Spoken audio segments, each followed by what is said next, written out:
saying there's some like Spirit Breaker, Guardian Angel somewhere. That's he probably won the Dota 2 lottery. Yeah, exactly. You will be part of the metagame, although you're a bad hero. You know? There's something like this. Malini, defend it. I like Spirit Breaker. I think, I mean, obviously there's a small element of randomness there, but at the same time, it played really well into their playstyle. They're very, very aggressive, looking for a lot of kills. We saw that one fight where he turned a single target stun into a 4-hero stun. But they drafted really well around it. Like Spirit Breaker couldn't charge away in lane because they were always waiting with the Frostbite or the Lift. Overall, I thought it was pretty close. The Lina actually was the biggest deal because Slark just got obliterated by Lina so many times. I mean, he didn't build BKB. I felt it was necessary for the Slug to have a BKB that game. Like, he could have just, like, got trapped in the cogs and CM with the ultimate will actually destroy him. So I'm not sure why he didn't actually prioritize on getting magic immunity that game. I felt it was the utmost necessity for him to actually have it. Well, I actually have a bit of extra inside information about MVP's Phoenix draft, previous game. So apparently, from hearsay, from what I've heard, March is just thinking, you know what? Top 8, it's great. We're just going to have fun from this point onwards. So, Kyo, what do you want to play? Slark, okay, let's do it. I mean, it's not actually strategical drafting, perhaps. Sounds really weird to me if they have that approach. I mean, they did great so far. I thought they had a good shot at winning. And yeah, maybe that approach is like, if we play on the heroes we like and we have a lot of fun, then we're going to be better. So if they look at it that way, why not? But I actually think Stark was a very fine pick here. I don't think it was I think it was a fine pick, but as you said, you're facing a Crystal Maiden, although he didn't skill ulti that early, and I thought it was questionable, but anyway, when TM has ulti, Clockwork with Blade Main as well, you can't really fight the Clockwork Blade Main as Slark if you don't have BKB, or at least not effectively. You're going to lose a lot of HPs in the process. It was a Slark versus Lina mid, and that's not an easy matchup, and he had the same net worth, so he really did great. Okay. Morphling, obviously, you picked it out as the game changer, as the main pick that changed everything. 32 minutes in or so, you know, we had an escape from him as well. It wasn't just killing everything in sight. It was a mixture of things. Yeah, he always pushes the hero to the limits. You'll see with that action. There was this action close like to the secret shop, so he got Maledict. He was low HP. He was super low, but he kept on fighting, got a neutral kill or triple kill. Teams returning to the arena, and MVP fine spirits when they came out. Yeah. They were laughing about. I'd like to know what that joke was. Do you see those bashes? Might well have been. I told you I would get him. Yeah, maybe it was. Maybe they were saying, "Hey, should we play techies? That'd be hilarious." Now, Well, I'm very happy they're in very high spirits. I mean, it is an elimination game after all, and we've seen it in the past few days that sometimes the pressure and in this type of match can be really high. But Yeah. I don't see the pressure. there's no pressure on MVP Phoenix right now. They are just enjoying every moment of it in there. I mean, talk about having fun. If I'm playing against Sebastian, first pick Spirit Breaker, second pick Techie. Well, I'm going to give you the game for sure. Don't give it away, because we're supposed to be a five-person panel here. We're supposed to be playing together in the same team. You can't give strategies away like that, so they know how to beat us. Spirit Breaker. But I mean, it worked really well for him. And also, we have to point out that he really uses the hero to the maximum potential in the sense that when you charge in a team fight with Spirit Breaker, you always want to charge the guy that's sitting, as far as possible, so you can bash everyone, stun everyone on the way. And he's been doing that a lot. I don't remember who they were facing, but there was this big highlight where he just charged and got a triple stun, and it ended up being a team wipe thanks to his initiation. It was just before the Roshan, wasn't it? Yeah, it was. I can't remember who they were facing, but it was some very intense game where he actually was the X Factor. Yeah. We were mentioning Morphling just before the teams came out, so why don't we just have a look back at one of the very few clips of how doing his hell things. This was around 32 minutes, and this was the escape. That is thanks to FY. Yeah. Right here, he went for the Skadi instead of the Manta, so he can't really. But FY just lifts the Spirit Breaker and he survives. And he got Queen of Pain blinks away with his own blink dagger as well, and no worrying sight. This was the fight where we were thinking, oh, this guy's gonna regret not getting a Manta, and then FY showed up. Yeah, savior of the day. And it's also for that action after. They're unstoppable because the momentum, the tempo is completely broken because they just get picked off right and left, and then they need to group up as a team MVP if they want to actually take those fights. If it's 1-by-1, Vici Gaming, they have a lot of chasing potential, they have a lot of disables, so they're just gonna go down 1-by-1.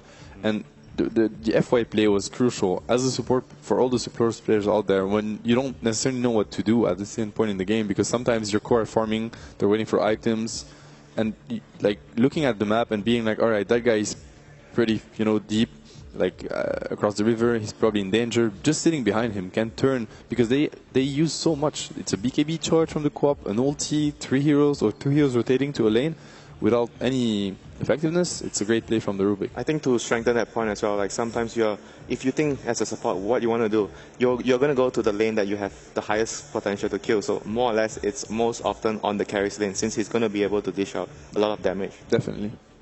Okay. Morphling first pick, TI5. Great to see that. Slark first time at the main event as well, so a couple of new ones. What are we going to see in game 2? No? I thought we were going to see a tech. It's yesterday's story now. You never know, but I mean, it's not very... You know, Morphling is weak against Doom, and we haven't seen Doom. Oh, we haven't seen Doom yet. They run Doom MVP? Possibly in the past, but the hero is just... I want to see March Bristleback. Since they could pick it, the Wisp is getting banned, and then we're getting the combo, but it could be an option. All right, we're going to head into the draft for game 2 shortly.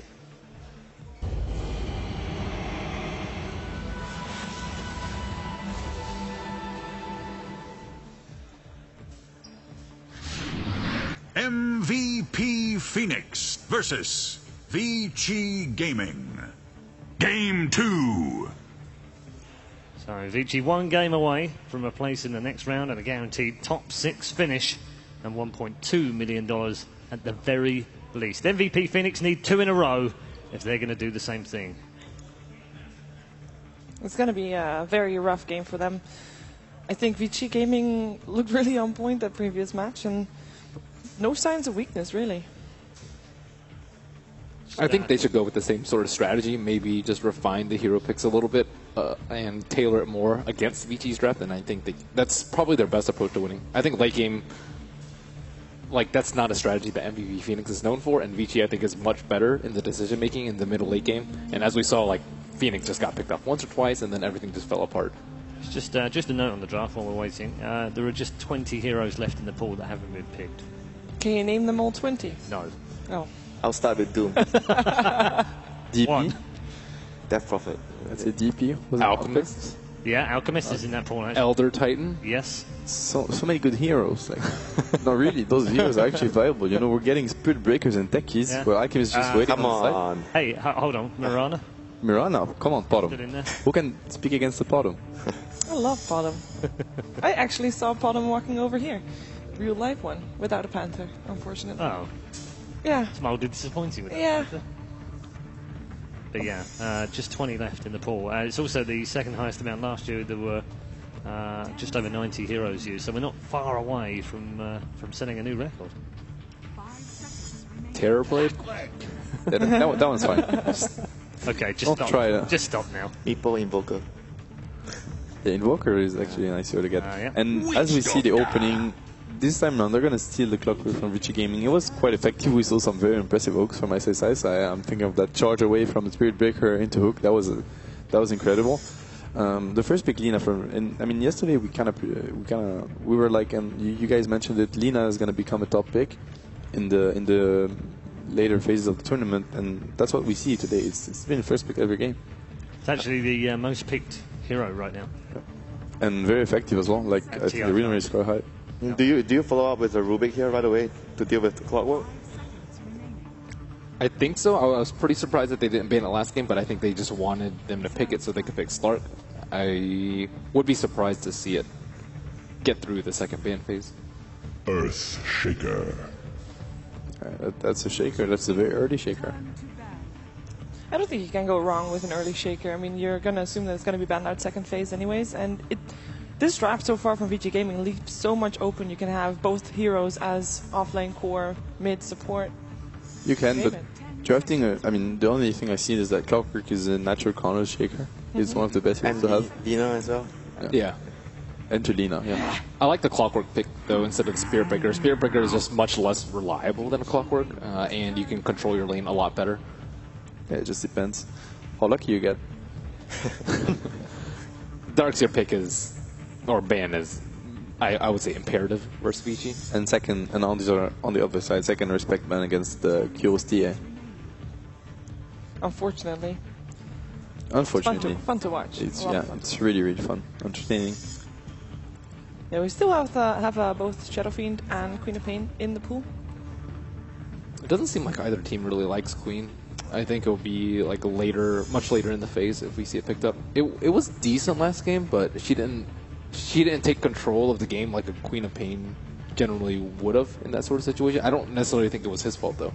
I think a lot of teams are misunderstanding, or at least like the first team to actually run Queen of Pain was Secret, Queen of Pain safe lane. It was them, they abused it.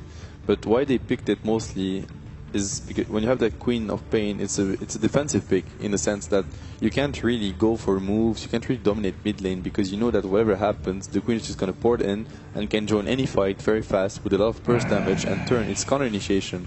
And when they had SF mid, it's a way to secure the SF's game, you know, make sure he gets ahead of everyone and just go for that push. In that game, I felt like they wanted to be very aggressive, but the Queen of Pain versus a lot of nukes early on, it's quite scary to blink in versus, you know, Lina with duels, Rubik Maiden, a lot of disables, a lot of burst. So they just take him down every time. And at sometimes you wouldn't feel that there's actually a Queen of Pain on Vici Gaming because he's been stealing the wave way too often, I feel. Oh yeah, that move on the slug was very crucial. We see a PL ban once again, so it's been twice now. And the Darkseer was not banned, I think, in the first game. I don't recall the Darkseer ban because they Darkseer was first ignored first game. Okay. I mean, at that point already VG Gaming had the Clockwork and we already had the Spirit Breaker on the side of MVP Phoenix. They did have last ban Luna last game, still in the pool. I think if VG Gaming in this case most likely wants to pick up Luna, should be one of these two picks. Although against the Clockwork is not ideal. Yeah, Luna against Clockwork. When Clockwork gets an early good start, without a BKB you can't cast any of your spell. You can't cast your Eclipse and your Beam as well. So it's kind of a good way of dealing with the Luna early on. And as a Luna player, I know most of the players there don't really like to go for early BKB. You want to go for a farming item first. Yeah, and I think when Hao plays Luna, he likes to go for Drum Tequila and just start fighting straight away as well. Not really wanting to take time to farm up that BKB before doing anything.